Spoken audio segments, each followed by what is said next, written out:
Hello everybody, how are you guys doing? Here Grandmaster Pepe Cuenca, and we're here to enjoy an Armageddon game between Fabiano Caruana and Nodirbek Abdusattorov. So fasten your seatbelts because we're off with the game, and Abdu starts with d4, knight to f6, c4, e6, and after knight c3, bishop b4 we have a Nimzo Indian defense. After e3, White's main idea is to develop the bishop to d3 or to develop the knight to e2.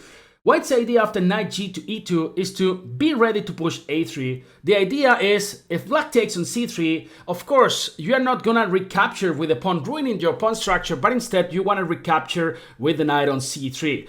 Fabi plays b6, the idea is to develop the bishop to the main diagonal on b7, well, where it has a nice view. And after knight g to e2, bishop a6 is also interesting because you are actually targeting the pawn on c4. Bishop d2, this move is very trendy nowadays. The idea is once again the same, to recapture on c3 with a piece, and bishop b7, knight g to e2 has been played. Sure castle from Fabiano Caruana. Now, White's main problem is to develop the king side, as you can see, because of course you cannot play g3 because the rook on h1 is just hanging. a3 has been played, and now it doesn't make any sense to capture on c3 because black would be losing the bishop pair, and then black will get nothing in return. So that's why bishop e7 has been played. And now, as I told you guys, we need to develop the king side with the white pieces, and then this bishop has to be developed via e2 or d3. So that's why you need to remove the knight from e2, and knight to f4 has been played. Makes a lot of sense, because if black wants to fight for the center with the move d5, then you're already putting some pressure against that square. d6 instead being played by Fabiano Caruana. This is a very smart move, because if you now play bishop to e2 or bishop to d3, then after e5, the knight could be kicked from f4, and then g2 could be suffering, right? So how to fight against this d6 move? You can play f3, or you can also close the diagonal with the move d5, right? Fighting against the bishop on b7, and this is what Abdu plays. It goes for d5, and the idea is that after e5, which is the most natural move here for black, the bishop on b7 is not working so well. So e5 at the board. Now Abdu needs to move the knight away, and knight h5 being played. So these pair of knights are gonna be traded, right? And after knight h5, queen takes h5, black is getting ready to push some pawns on the king side by sending the f pawn to f5. As I told you guys, black's main problem now is the bishop on b7. I don't like that bishop, right? It's facing a concrete wall on d5 and c4, and now knight d7, developing the last minor piece. Bishop to d3, threatening checkmating. One move on h7. These guys are brilliant, so of course they are not gonna blunder. A mate in 1, g6 being played, protecting the mate and also attacking the queen. One of the drawbacks of playing g6 is of course that now after h4, h5, you know, white could try to attack the black king. So that's why Fabi reacts in the center by playing c6, trying to open this diagonal for the bishop on b7. Now you have so many interesting options for white. You can actually take on c6, creating a weak square on d5, right, that you can use later with a piece. You can play bishop e4 even, which is a very interesting move, or e4, just reinforcing the center. Abdu instead plays b4. This is a very natural move in my opinion, just covering the c5 square, which was an extremely tasty square for the knight on d7, because the knight could be activated attacking the bishop on d3. So as you can see, only one minor piece has been traded, and it is a very interesting position. So probably it's time to push the pawn to f5. Fabi goes for that. After f5, black could be actually threatening to play e4. After e4, the bishop on e7 later can come to f6, enjoying a fantastic main diagonal along the dark squares. And also, you will get a really tasty square on e5 for the knight, right? This knight on d7. So if you wanna stop e4, you gotta play f3 or e4. Abdu takes on c6 and then play e4. Now, if Fabi takes on e4, that would be a terrible positional mistake, right? Because now after bishop takes e4, white would be controlling all light squares at the board. Instead, Fabi plays f4. And now you have to make a tough decision with the white pieces. Do I go long castle? Do I go short castle? If I go long castle, then black can try to open the queen side by playing a5. And of course, if you go short castle, then black can try to attack like crazy with moves like g5, h5, knight f6, rook f7, rook g7, and attack like in a King's Indian style, right? One of my favorite openings, attacking like crazy against the white king.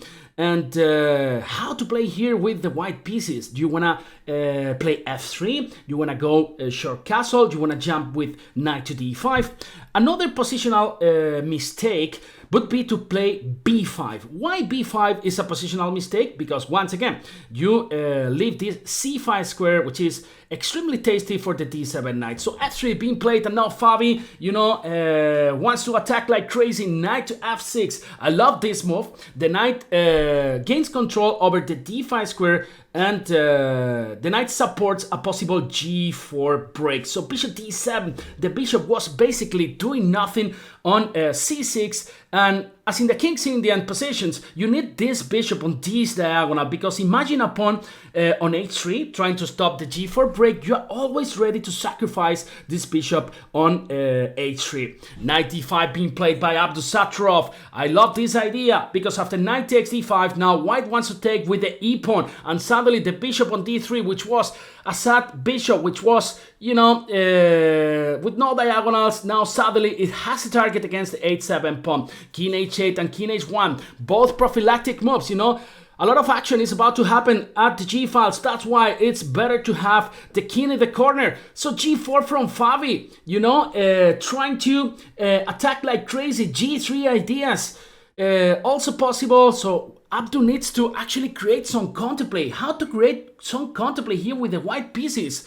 I have no idea, you know. Our bar is saying that white is actually better, but it's not easy to play for a human here with the white pieces. Bishop c3, I love this move. You know, Stockfish doesn't like it so much, but I love this move, because white is trying to play c5 in the next move, you know, trying to deflect the d6 pawn, and then e5 could be weak. Fabi goes all in, he goes g3, and now the point is, if you take on g3, of course, there are some knight h5 ideas which are extremely dangerous for white, right? Imagine a knight coming to g3 with a fork, you know, against the queen, rook, and king. So that's why, you know, Abdusattorov doesn't touch the pawns, and then instead he goes c5.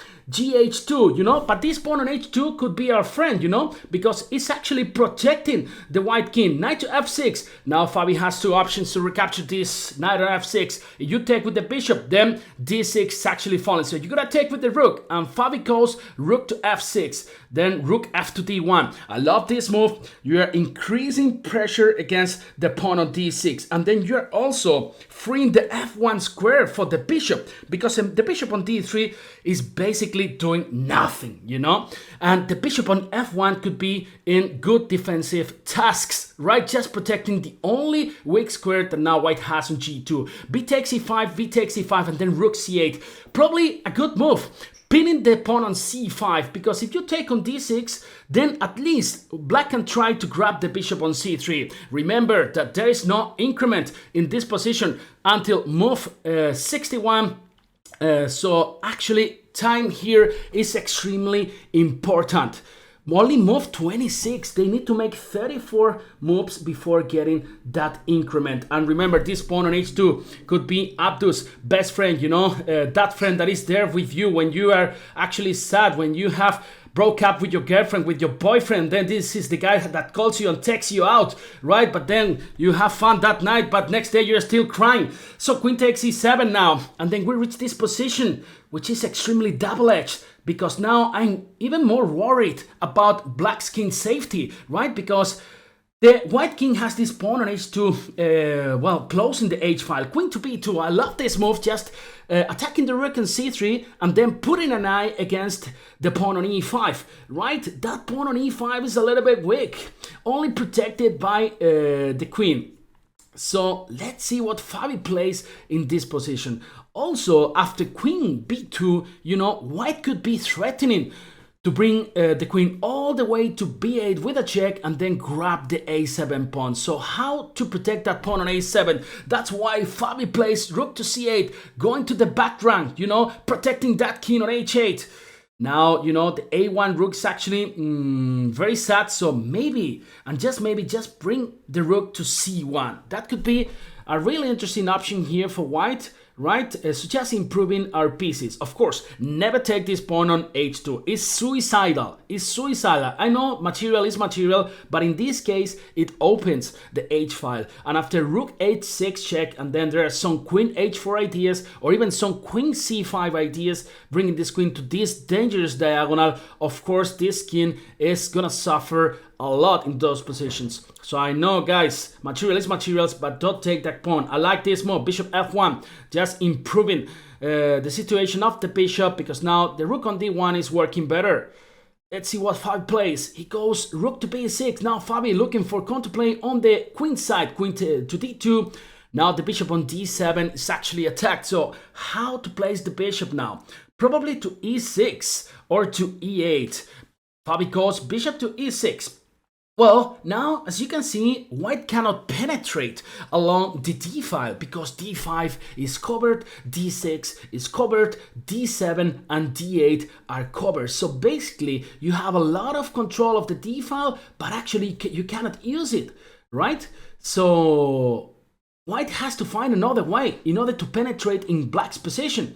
The only good thing is that the e5 pawn is actually away. Finally, Abdu bringing the rook to c1, so a pair of rooks are traded, and now after rook c1, well, white is trying to penetrate along the d or c files, but they are well covered now. Let's see how Fabi proceeds now. There is a pawn on a3 which is hanging, but Fabi instead goes queen d6. He knows that the endgame is favorable for him because he only needs a draw. Queen a5 from Abdusattorov targeting the a7 pawn, and Fabi centralizes the queen with queen to d4. And this move is extremely dangerous because he's threatening checkmate on g1 in one move. That's why, you know, Abdu covers the first rank by playing bishop to e2. Now the rook on c1 is covering the g1 square. Remember that taking on h2 is never an option at the table because after, for example, bishop g8, the rook is coming to h6, killing the white king. So, wow, what a position. It's so difficult, and then they are very long time. You can feel the tension, you know, they're shaking the legs, you know, even the chairs are moving. So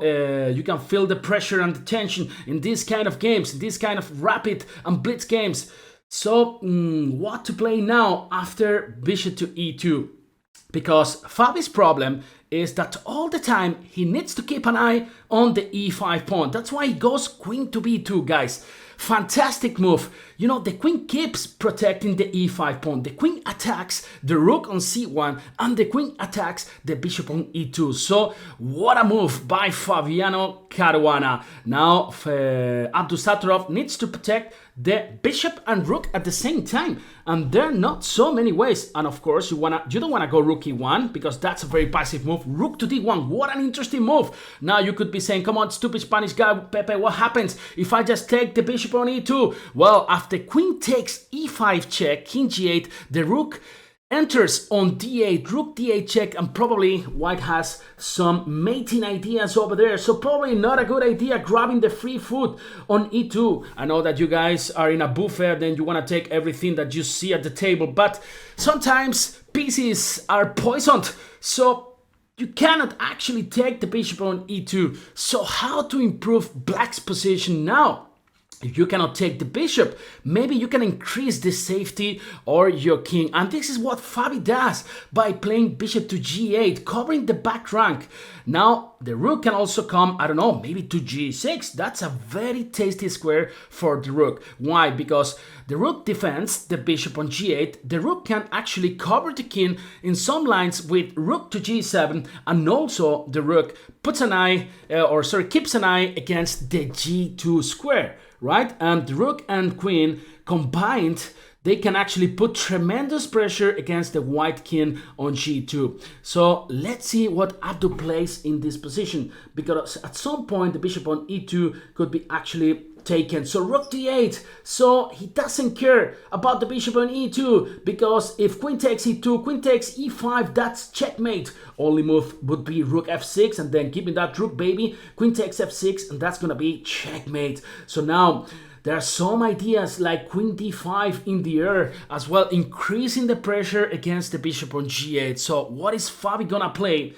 Maybe rook g6, protecting the bishop. He is actually about to play, and there he goes with rook g6. Great move. Everything is hanging in this position. The e5 pawn, the bishop on e2. There are some mating ideas at the back rank as well. You know, if that black queen lands on a1 or b1, white has always to keep an eye on the back rank, right? And white needs to, well, to be able to place a rook or a bishop on d1. So now let's see what white plays. White could be thinking about taking the pawn on a7, but of course, after queen a7, now I can actually take the bishop on e2. So Abdusattorov goes back with the rook on d2. He doesn't want any problems related with the bishop on e2. Let's see what Fabi plays. Move 38. Remember, no increment until move 61. So now you can have actually check at the back rank, right? Like queen c1 or queen a1 or queen b1. Remember, white can never take on h2 because of rook h6, and that would be checkmate. The pawn on f4 is actually controlling the escaping route via g3. Queen b1 check, and now you have to cover the back rank. He goes bishop to d1, and I love this move, rook g5, because now this rook frees the queen, since now the rook is protecting the e5 pawn, and also the rook keeps an eye once again on the h file, right? So queen takes a7, and now queen c1. Once again, double attack against the rook and the bishop, and this is a fantastic move, guys, because the rook can never abandon the second rank. Why? For instance, if you go rook d3, then queen b2 is just a killing move, because there is no way to protect the g2 pawn. So white needs to keep this rook on the second rank, so that means that now white has to protect the rook by playing something like queen f2 or queen to a5, right? So queen f2 is actually a very passive move, because black can simply take on a3 and the position looks very equal. Queen e5, now queen c4. Wow, take care now, Abdul, because now queen f1 followed by rook h5 is actually checkmate. So bishop e2, queen c1. Let's see, because now, you know, they're extremely low on time. They're in big time trouble. As you can see, they're in the clock, and white needs to play either rook to d1 or bishop to d1. There's no doubt that after bishop d1, Fabi is gonna repeat with the move queen to c4. Once again, intending to go queen f1. Then Bachila goes there. You know, the French wants to say hi, Bachir, how are you doing, man? Ça va bien. And you can feel the nerves and the pressure in Abdus' body, and he's still thinking what to play here. Probably after rook d1, the problem is something like queen e3, right? The queen penetrating via f2 is also extremely dangerous. Remember that a bishop can never land on f1 to protect g2, since there's mate on g1. So once again, bishop d1, queen c4. There is only one chance here to change with the move rook f2. Covering f1. There we go with rook f2.